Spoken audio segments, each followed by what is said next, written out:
All right, deep divers, welcome to this deep dive all about change.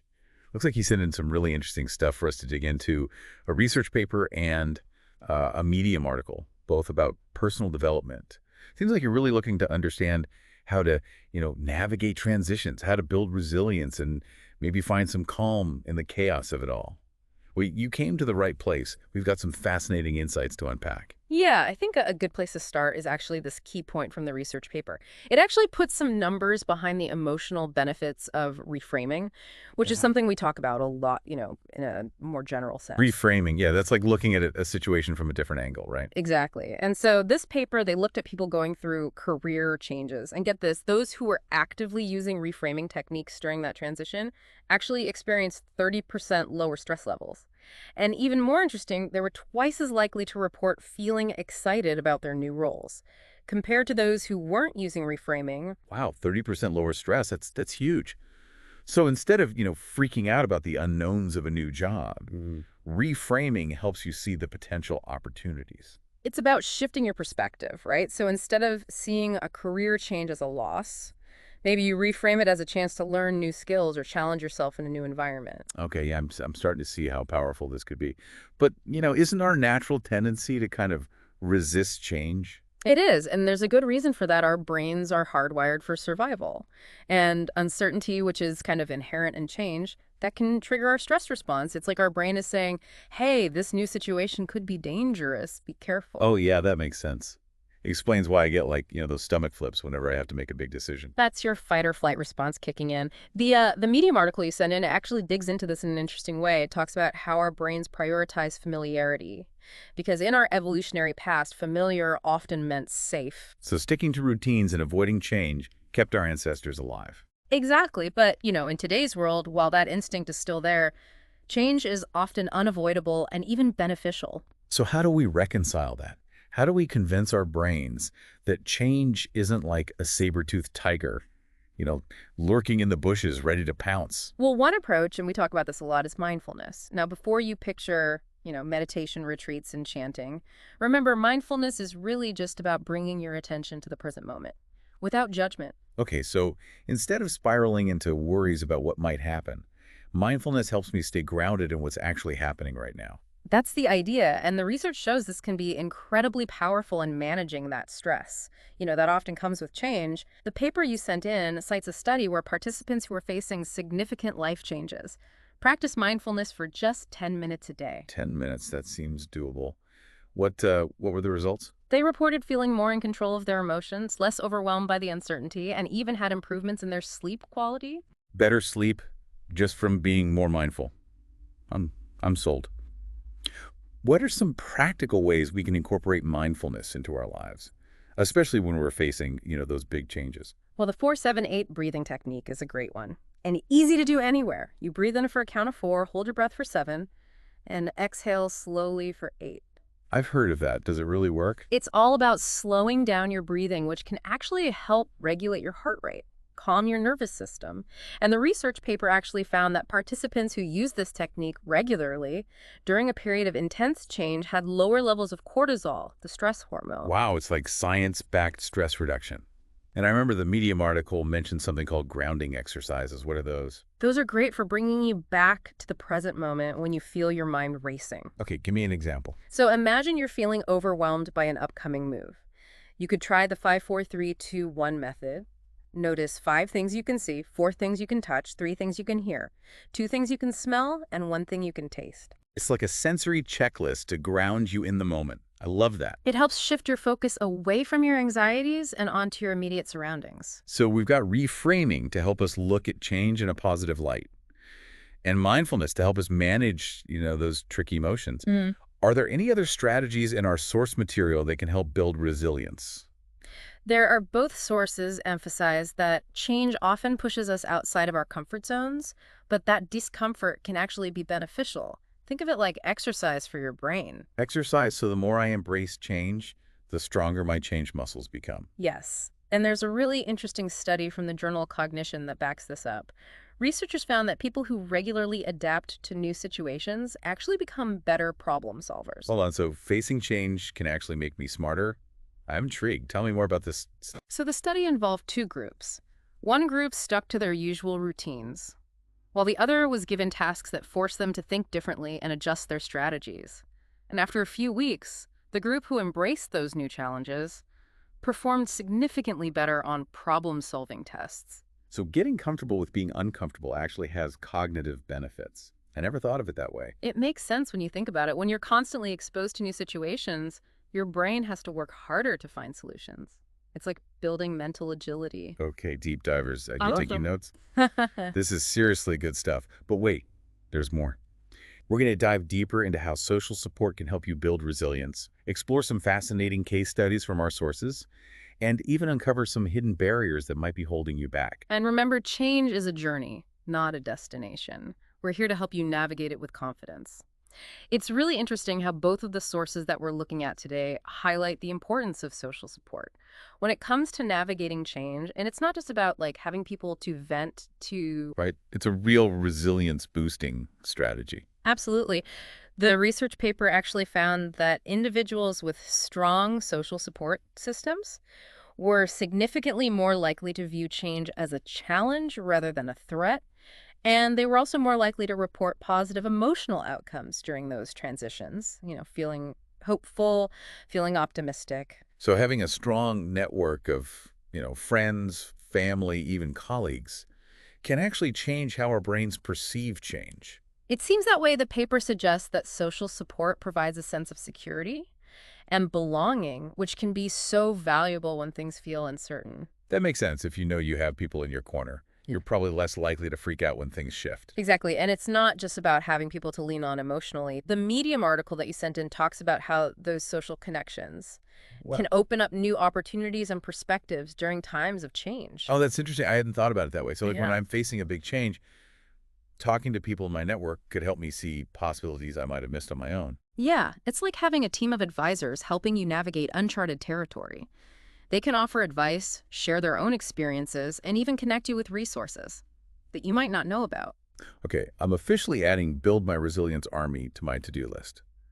But what if someone is listening and thinking my support system isn't that strong right now? What advice do our sources offer? Well, both sources emphasize that building a supportive network takes time and effort. It's not something that happens overnight. But you can start by nurturing the connections you already have, spending quality time with loved ones, reaching out to old friends, or even joining a club or group related to your interests. So many options. The Medium article also talks about online communities, right? Yes, especially if you're going through like a specific type of change, like a career transition or a major life event. Online communities can provide that sense of belonging and shared understanding. It's like having a global support group at your fingertips. I love that. Okay, so we've talked about the science behind resilience, the power of reframing, and the importance of social support. Now I'm really curious to see how these ideas play out in real life. Our sources included some case studies, right? They did, and there's one in particular from the research paper that I think is incredibly illustrative. It's about a woman named Sarah who decided to make a major career change in her mid-40s. Oh, wow. A mid-career switch. That's a big one. What was her story? Well, Sarah had been working in finance for over 20 years, but was feeling increasingly unfulfilled. She decided to pursue her passion for photography and open her own studio. And the paper actually tracked her progress over a year, using surveys and interviews to assess her well-being and resilience. And what did they find? Well, initially, Sarah experienced a lot of stress and self-doubt, which is totally normal.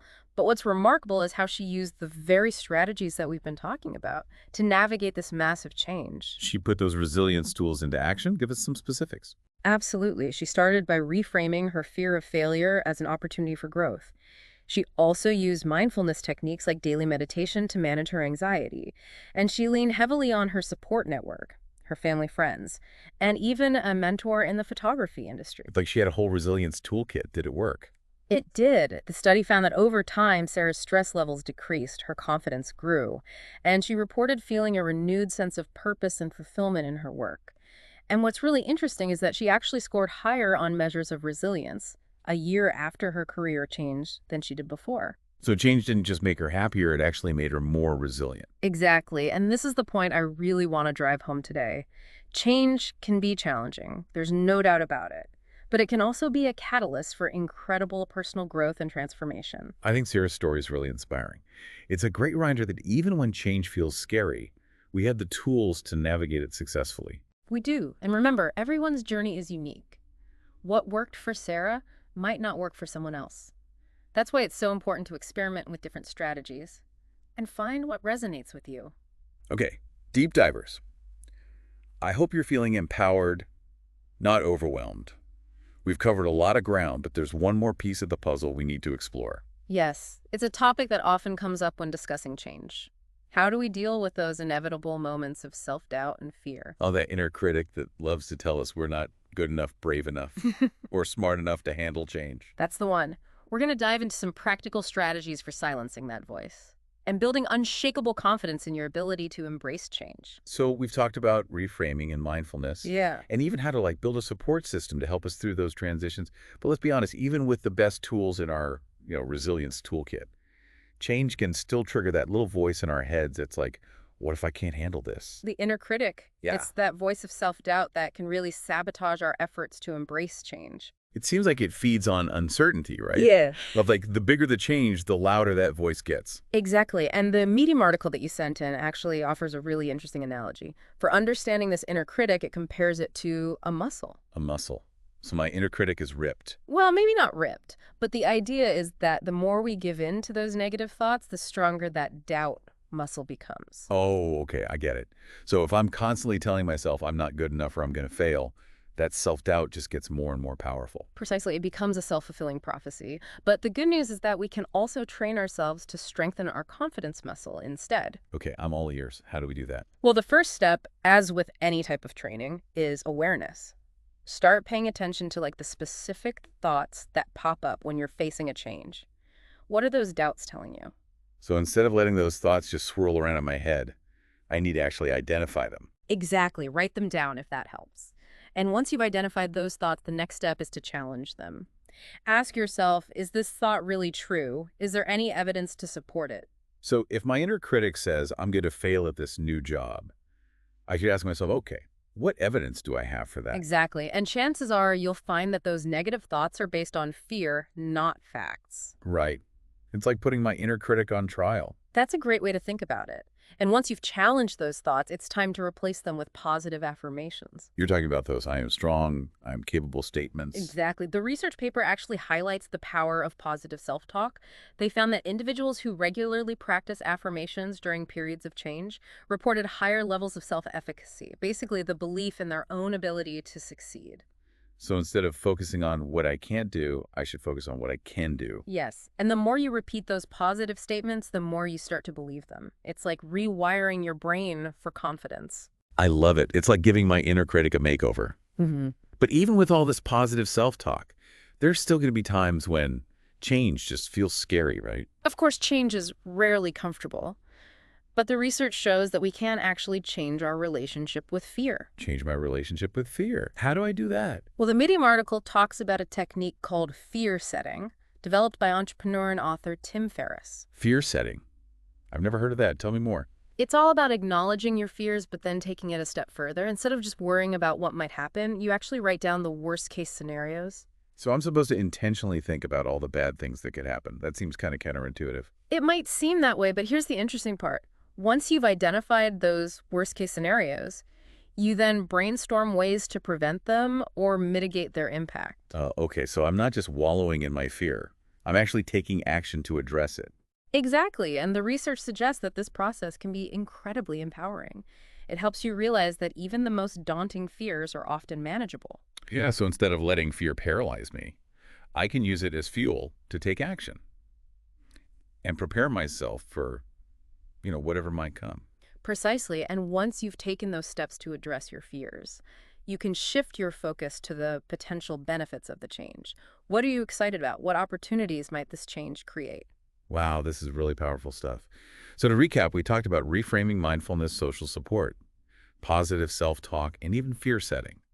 We've essentially created a whole arsenal of resilience-building tools to help you navigate any change that comes your way. Exactly, and remember, change is a journey, not a destination. There will be ups and downs, twists and turns, but with the right mindset and the right tools, you can embrace change as an opportunity for growth, learning, and transformation. I think that's a perfect note to end on. You got this, deep divers. Embrace the change. We'll see you in our next deep dive.